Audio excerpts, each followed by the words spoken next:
Simba's got issues. By the way, just so you know, I watched The Lion King a little while back. I thought, man, there's about 20 or 30 sermons you could do from this movie. Don't be surprised. Be careful what you wish for. But I want to talk about the fact that Simba's got some issues. And Simba's issues stem from this fact that he thinks he is responsible for his father's death. As the story goes, that his father was ran over by a herd of wildebeest, and he was ran over while he was trying to rescue Simba. Of course, Simba doesn't know that really his father was pushed in, but Simba thinks he's responsible for all of this. So Simba came up with a solution. He ran. He ran from Pride Rock and all the responsibility and the fact that he was supposed to be the king and the fact that he was supposed to be the leader and he was the one that was supposed to take his spot. He ran from all of that. As a matter of fact, he adopted a new phrase for his life. Remember it? Hakuna Matata. It means no worries. He's just going to kind of live life on the easy side because he's running. And the thing is that he's kept running. He's ran, and he's ran, and he's ran, and he's ran, and he's ran. And he hasn't really gone any further as far as distance goes, but he's about as far as he can get from being a king, from being a leader, from having the responsibility that he's supposed to take as far as his life goes. And this kind of intersects with what we've been talking about. We have been looking at famous biblical runners. People that God came to and said, hey, I've got a job for you. I've got a mission for you. I've got something I need you to do. And they ran from what God had given them to do. And we've been kind of following a very boring outline. We've been looking at 4 lives, and this is life number 3. And we've been asking these same 5 questions for the past few weeks. Who are they? Who were these men? Why were they important to me? Why did they run? What was the reason they left the mission? I mean, there's always got to be a reason, right? We wanted to know, how did God pursue them? How did God restore them? And then how did God use them? And we're interested in these questions because, you know what? How these men were pursued might very well indicate how God is looking to pursue us, especially today's story. Now, I want to remind you where we've been. We started this by looking at one of the first runners out there, and that was Moses. Remember, God said, go down to Pharaoh and tell him, let my people go. And Moses said, I don't think so. And he gave God all of the wonderful excuses about why he wasn't the man for the job. And eventually God told him, you're going to go anyway, and Aaron went, and that caused a mess. But we looked at the whole story of Moses. And then last week, we looked at what is probably the most familiar runner to us. When you think running in the Bible, this guy is like the definition of it. We looked at Jonah. And the focus there was how God pursued him. But today, we're going to look at one that you might not really catch as a runner. His name is John Mark, also known as Mark. He's a young man. And maybe I do need to tell you exactly who this man is because maybe you don't know, but he is the man that is responsible for the Gospel of Mark. He's the guy when you term Matthew Mark, okay, he's the guy that wrote Mark. Now, he wrote Mark as kind of a second-hand thing. It wasn't him that actually witnessed all the miracles of Christ. He wrote Mark because he was part of the early church. As a matter of fact, his mom used to bring him to church. Her name was Mary. And as part of the early church, well, he got to know this other guy that was kind of important. His name was Peter. He was a protege of Peter. Listen to what Peter writes about him in 1 Peter 5:13. She who is in Babylon, chosen together with you, sends you her greetings, and so does my son Mark. Now, when Peter calls Mark his son, he's not talking about his biological son. He's talking about the kid that kind of followed along behind him, much as Timothy was called Paul's son. Mark is a protege of Peter. So odds are where Mark got his information to write his gospel, we could have just as easily called that the Gospel of Peter. Because it was probably written after Mark had spent years wandering around with Peter and learning from Peter. Speaking of Paul, well, Mark was part of that very first missionary team. That very first missionary team that went out to start those churches of Asia Minor, that big trip that was taken. As a matter of fact, he's mentioned several times in Scripture. He's mentioned in Acts chapter 12, verse 25. When Barnabas and Saul had finished their mission, they returned to Jerusalem, taking with them John, also called Mark. He's mentioned again in Acts chapter 13, verse 5. When they arrived at Salamis, they proclaimed the word of God to the Jewish synagogue. John was there with them as their helper. I don't know whether helper meant he was the dude that set up the sound booth, or whether he helped teach a class, or whether he was the person that pitched the tent. I don't know what he did, but we know that he was helping them in this mission. And then we get Colossians chapter 4, verse 10. My fellow prisoner, Architaeus, sends you his greetings, as does Mark, the cousin of Barnabas. You received instructions about him. If he comes to you, welcome him. And all of a sudden we see that, well, Mark sounds like he's pretty important. That's a pretty impressive resume. To set learning between the pillars of Peter and Paul, that's pretty good. But you understand, Mark has a problem. Mark doesn't deal well with adversity. As a matter of fact, we don't know for sure, he never says it's him, but he's the only gospel writer that mentions this little fact. We think the first time we meet Mark is actually in the Gospel of Mark, chapter 14, verse 51 through 52. A young man wearing nothing but a linen garment was following Jesus. When they seized him, he fled naked, leaving his garment behind him. The very first Christian streaker. By the way, let's not try this, okay? But here is this young man, and he's doing his best to follow Jesus. And the night they arrested Jesus, he's hiding in the bushes looking at it. And they seize him, and he gets so scared, he runs right out of his clothes. That's Mark. That's who this young man is. He just did not deal well with adversity. So the question becomes, because that's not the run that I'm interested in. The run through naked, while that might make an interesting sermon, it's not the one that I'm interested in. I'm more interested in Acts chapter 13, verse 13, because this idea that Mark doesn't deal well with adversity, well, it comes up again. From Paphos, Paul, his companions called Perga and Pamphylia. They really need to name cities easier in the Bible, don't they? Where John left them to return to Jerusalem. So we're back in this same missionary journey that Mark had gone on with John and with Barnabas and Paul. I'll get all the names straight here in a minute. So we are on the same missionary journey. And somehow at this point, well, the missionary journey goes this way. And, well, Mark decides to go back home. And when I read that scripture, that doesn't sound all that bad until I turn just a few more pages. And you know what? We get to... I'm going ahead. I forgot to flip my slides. We get to chapter 15, verses 37 through 38. And this is what we find out. Barnabas wanted to take John, also called Mark, with them. But Paul did not think it wise to take him. And listen to this.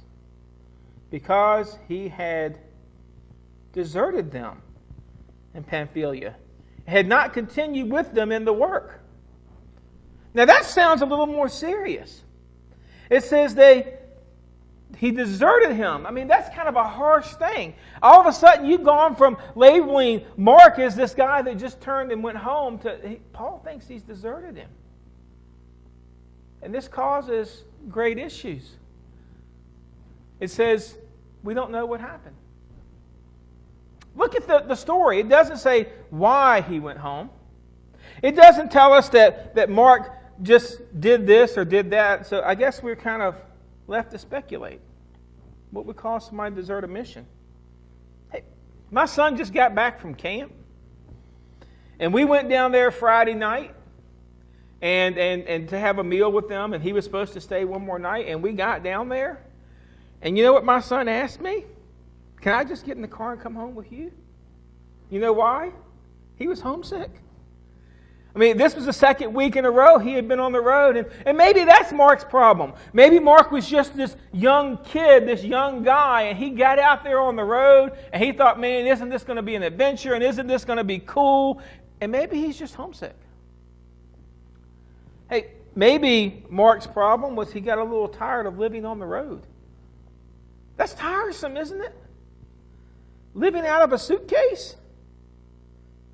I don't think Mark would have liked that very much. I know I don't like it. Hey, maybe he had a personality conflict. You know, he's got the Apostle Paul with him, and if you know anything about the Apostle Paul, he's kind of a direct little individual. Maybe there was some kind of conflict.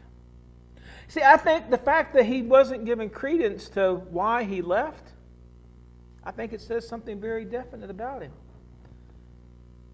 And I think the fact that it doesn't tell us why he left is something that we can adapt to our lives. Because let me ask you a question. Has God ever given you a to-do? Has God ever given you a mission?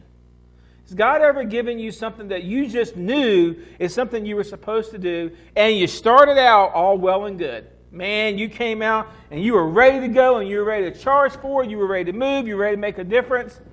And then it turned out to be more of a job than you thought it would be.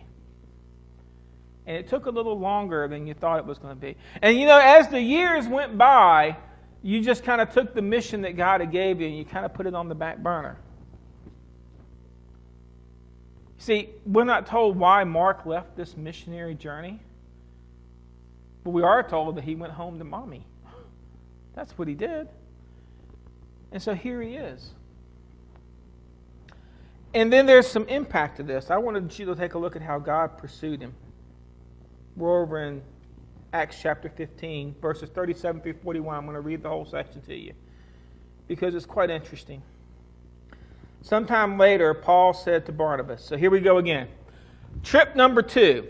The missionary journey is over. Paul and Barnabas are back in Jerusalem. They've shared the woohoo, let's have the little party, let's have the celebration, let's give the report. And now they're going back out again. Let us go back and visit the believers in all the towns we preached in, the word of the Lord, and see how they are doing. Barnabas wanted to take John, also called Mark, with them.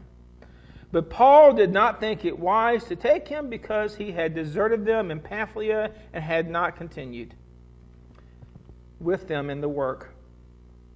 And then listen to this. Paul and Barnabas, the dynamic duo. They had such a sharp disagreement that they parted company. Barnabas took Mark and sailed for Cyprus, and Paul chose Silas and left and commended the believers to the grace of the Lord. He went through Syria and Cilicia, strengthening the churches. So here's Mark, the quitter, the deserter, the man that couldn't finish. And the trip is getting ready to go again, and Barnabas wants to say, hey, let's give him a second chance. Let's take John and Mark. And I want to tell you something, whatever Mark did to leave that first mission, it must have been serious. Because it says Paul and Barnabas entered into a heated debate. They had a disagreement and an argument, and it must have been pretty serious because when it's all said and done, Barnabas and Paul split up the act.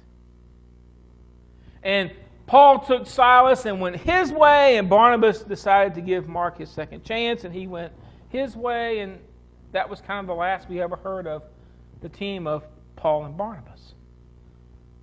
So whatever Mark did must have been really, really, really serious. But I want you to take a look at how God pursued Mark, because I think it's important. You see, because when God pursued Moses got a burning bush. I mean, there was God, and Moses had ran from Egypt, and there was God in the burning bush, and the burning bush wasn't being consumed, and Moses got caught, and Moses got a miracle. And you know, I think sometimes that's what we look for. We look for the burning bush when we're running from God. And well, Jonah, man, look at what Jonah got to call him back. Jonah got a storm and a fish and a voice from heaven. He got a plant and a worm and a desert storm. God sure did put a lot of resources into calling Jonah back. Jonah had to feel awful valuable for God to spend this much time. And I think sometimes, even though we don't want to be Jonah, I think sometimes we're looking for God to pursue us that way. We want God to rock our boat a little bit. We want God to give us some attention. And we want God to give us some affection. And we want God to do that. And that's how we think God is supposed to call us back. Well, what did Mark get? All Mark got was Barnabas. All Mark got was this fellow Christian believer. See, I think that's how God kind of does it these days. I think we're spending way too much time trying to look for the burning bushes. We're spending way too much time trying to hear the voice of God. And God just continues to push people into our path to say, you know what you should be doing? You know how God could use you? You know what God wants to do with your life? I know I've shared this story before, but it's the adage that fits. It's like the old man standing on top of the roof during the flood. God sends him, a canoe comes, he's praying to God, and a canoe comes by and says, want to ride? He says, no, I'm going to wait on God. First thing you know, a boat comes by and says, you want to ride? And the man says, I'm waiting on God. He just keeps praying, and a few seconds later, here comes a helicopter by and says, want to ride? And he says, no, I'm just going to wait on God. And you know what? The man drowns. And when he gets in front of God, he says, God, I prayed. And God said, yeah, I know. I sent you a canoe, a boat, and a helicopter. What were you waiting for? There's some serious problems. We're waiting for the burning bushes, and we're waiting for the storms, and we're waiting for the big plants, and we're waiting for the fish to come and grab us and jerk us. And all God's going to send you is just Barnabas, a fellow Christian, somebody that's got your best interest at heart. See, Barnabas wanted to give Mark a second chance. And we all deserve second chances, right? We're all supposed to have that ability. Remember Barnabas was also on that first trip. That means you know what happened, don't you? Mark quit on him too. Barnabas had just as many reasons to be mad at Mark as Paul did. I think this says something about how Barnabas was able to put it aside. It says that, you know what? It was so serious, he fought with Paul. Barnabas was determined to give Mark this second chance. Interesting enough, in God's perfect wisdom, because the team split up, Satan, who uses a conflict to split them apart, guess what he actually did? Instead of creating one team to struggle with, now he's created two. It's kind of like the Hydra. You cut off one head and two grow back in its place. So now you had two teams that were going, all because Barnabas chose to stay in the line for Mark. That's impressive. You see, he decided to part ways with Paul and give Mark a second chance. And when he did this, he kind of played the role of Rafiki. I want to go back to that little clip that we saw. It's an important little clip. Because we don't know what Barnabas said to Mark to get him to go. But I want to use that little clip that we saw at the beginning to maybe give us some ideas of how we're supposed to approach people. I want you to think about when Simba was there at that pool, when he came down and he looked into the water. And what did he say? That's not my father. That's just my reflection. And the old monkey said, you know what? Look again. Look a little harder. Look inside of who you are. And that's really who you are. And as Simba stared inside of himself and looked back into the water, who did he see? His father. I think sometimes as fellow Christians, when we're out there and we're trying to get people back into the saddle, we're trying to get people to stop running from God, that's maybe where we need to start. Instead of giving them the guilt trip, remind them who they are. Remind them that they accepted Christ. Remind them what God did for them. Tell them to look inside and then take a very good look at their life. That's what probably happened with Mark. Then he also reminded him exactly who he is. Remember, as the little cloud came up, and then we saw that, and then all of a sudden, and the lion, the dad said, "Hey, remember who you are." Who was Simba? He was the king. After all, that's what happens, right? When the king dies, the prince becomes king. And since Simba was the lion prince, he was supposed to be the king. But really, who was Simba at that point in his life? He was a vagabond. He was a guy that hung out with a warthog and a lemur. He didn't take any responsibility for what he was doing, and so he had to be reminded, who you are is not what you've become. This idea that you had that it's all over, that what you did in your past is going to drag you down forever, it's not who you are. And I think a lot of times we forget that. You know, we have missions, we have things God has called us to do, we have things that are supposed to be done in our life, and then something goes wrong. I don't know what it is. Somebody in your life passes away, tragedy strikes, relationships fall apart, man, pick your topic, something happens, and for some reason we gain amnesia. We forget who we are. And then, I love this, he reminded him of his responsibility, didn't he? I mean, Simba, this isn't just about you.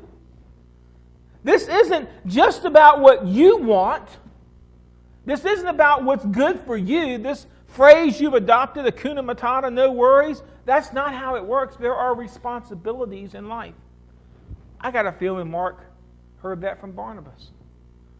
Mark, you signed up for this mission trip. Mark, you signed up to lead people to Christ. Mark, you signed up to share the gospel. I'd like to share something interesting. I know lots of people that have been called into ministry. And I know lots of people that have quit ministry. But you know what I've never heard somebody tell me? God called me out of ministry. I've never heard that phrase.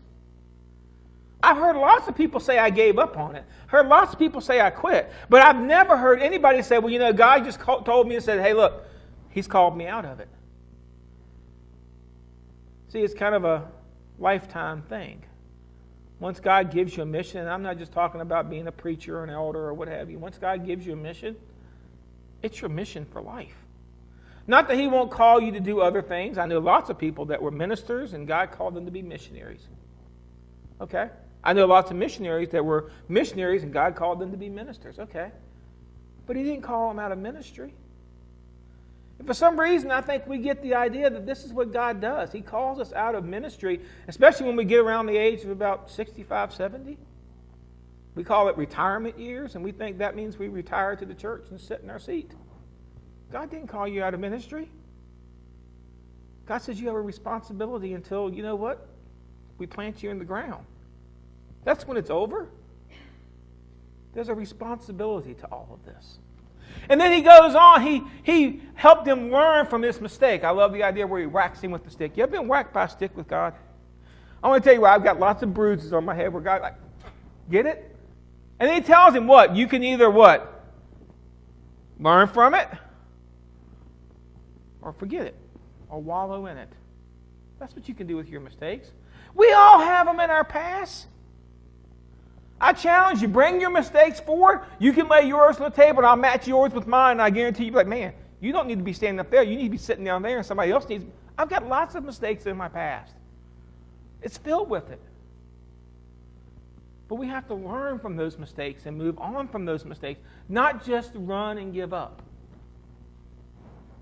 He put him on the road of running, and I'm going to move away from Simba at this point and move back to Mark. Barnabas put Mark on the road running to God instead of from Him. That's pretty impressive, isn't it? Mark is going to go and give it another chance, and I guess that's where we need to look at exactly how did God pursue him? Well, Mark went. Don't forget that fact.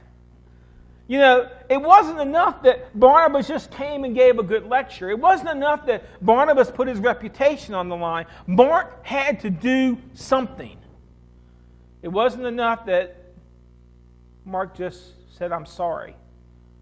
Mark had to get up off his duff and he had to go.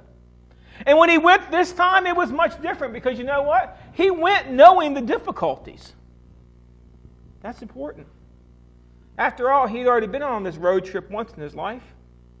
And he knows this ain't going to be no picnic. He knows it's going to be hard work. But he went anyway. He went knowing the reputation he had. Remember, this guy had just split up, to this date, the best evangelistic team the church had going. Paul and Barnabas, now split up. You think out on the road somebody isn't going to rag him a little bit about that? You think he isn't going to get a few lectures about that? You think Mark didn't know that? He's going to have to live with that reputation for the rest of his life. Every time adversity comes up, is he going to leave his clothes behind and run? Is he going to go home again? Is he going to quit?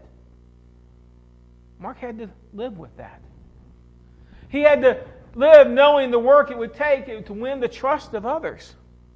Trust is a funny thing. Once you lose it, how hard is it to get it back? Think about our kids. Kids are implicitly trusting. But you know what? Wrong one of them. It'll be a very, very long time before they trust you again. Or if they trust anybody else. I know this from experience because I have two. Kids hold grudges really well. Did you know that? But Mark had to go and deal with this also. He had to earn back every bit of that trust from that team. That had to be difficult. And then you know what else? Sometimes that's all we can do. That's it. No fish, no miracles, no lesson to be given. Sometimes that is all we can do when we've run from God. We can just get up and try again. And I want you to realize that when you get up and you try again, there's no guarantee that you're going to be successful. You might fall on your face 2 or 3 times. All you can do is get up, try again. So let's talk about how God used him. Some of this is kind of obvious. Obviously, we have the Gospel of Mark. That Gospel was written to the Greek people. It was written in a way that the Greeks would understand who Jesus was. The obvious place that we can look at how God used Mark was in his ministry with Peter. I mean, it's important that you have somebody that you can mentor along beside somebody that you trust. But these aren't the ones I want you to remember. Remember Paul? You know, the guy that started all the churches, wrote 13 books of the Bible, the very important dude that we all sometimes worship when he really is just a servant of God. Remember how he started this story? It says that he was adamant, but that also changed. I want you to look at Mark's life post-trip with Paul and post-trip with Barnabas. It's found in 2 references. The first reference is in Philemon, chapter 1, 23 and 24, ironically written by the Apostle Paul. Epaphras, my fellow prisoner in Christ Jesus, sends you greetings. Also do Mark, Antichris, Demas, and Luke, my fellow workers. I don't know how it happened. I don't know when it happened. The Bible doesn't tell us when they hooked back up. But somehow or another, Paul and Mark ended up back together. And some forgiveness seems to be happening. And no longer is Mark the young buck that is called a helper. It says he is a worker. What a title to be given. Especially by Paul, who was a workaholic. Oh my goodness. Now Mark is seen to somebody that is a worker for God. That's a pretty good restoration. But even that one isn't as good as what you find in 2 Timothy chapter 4, verse 11. Only Luke is with me. And remember, he's writing to Timothy. This is the last book chronologically that Paul is going to write. Paul even predicts his own death right at the end as he says, I'm going to be poured out as a drink offering. He's in prison. He's going to die. It's over. And listen to what he says, only Luke is with me. Listen to what else he asked Timothy, his protege, to do. Get Mark and bring him to me with you because he is helpful to me in my ministry. The Apostle Paul, the man that was adamant that Mark couldn't go on the second trip because he was a quitter, now faces his own death, and who does he want by his side? Mark. That's impressive to me. That's restoration.